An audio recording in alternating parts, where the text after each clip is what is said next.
Hello everybody, my presentation is on principles of effective feedback. In my response, I will briefly look at the meaning of feedback, identify 6 key principles of effective feedback and support it with what literature has to say about each, and finally draw a conclusion. So feedback is seen as one of the factors that have the strongest influence on learning. If feedback is to be effective, students need to engage with it and apply it at some point in the future. The first principle states that feedback should be specific, descriptive and timely. One of the researchers revealed that students prefer written comments in addition to the grades.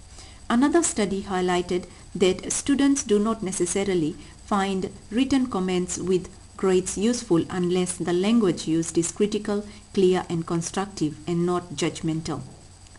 The second principle states that feedback should be positive while not ignoring areas for improvement. One of the studies suggests that students value encouragement and praise in written feedback only when that praise is justified. Further claims made by this study is that motivational feedback is perceived as more useful when the depth of the comment is increased. It is not enough when teachers just write "well done," but when they provide examples to explain why performance was good in a particular area of assessment. Conversely, a praise accompanied by a low mark may result in loss of motivation. The third principle states that feedback should be collaborative or coaching and development of a learning culture. One of the factors that may influence how students relate to the feedback is teacher-student relationship. Therefore, schools must develop a culture of assessment for learning. 2 of the studies support this view. The first study revealed that during a peer assessment and feedback task, there was a need for collaboration between peers and the teacher. The second study also revealed that students needed verbal discussions from the tutors in how the criteria was embedded onto the task and reflected on the feedback. Therefore, both studies called for greater collaboration and guidance. The fourth principle states that feedback should use a variety of modes or techniques to serve desired purposes.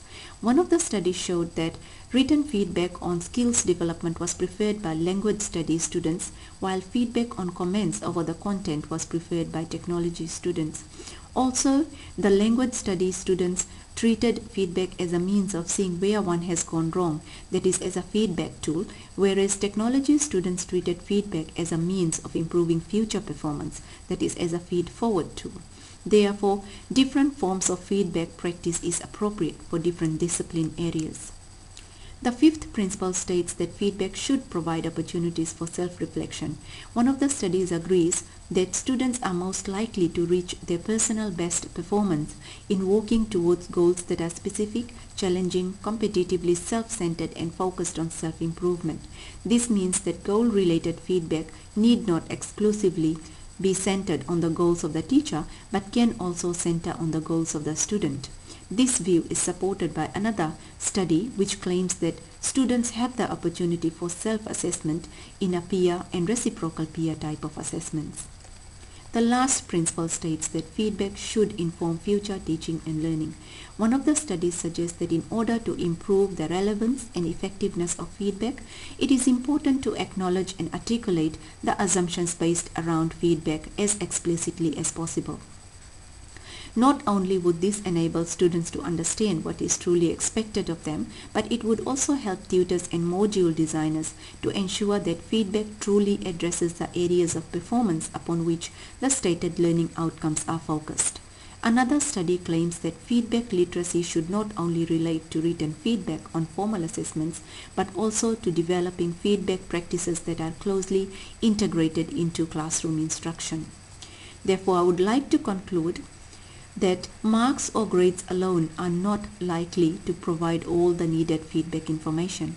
Effective feedback is one that encourages interaction and dialogue around learning and provide students with the skills needed to use the feedback. And that's all for my presentation. Thank you.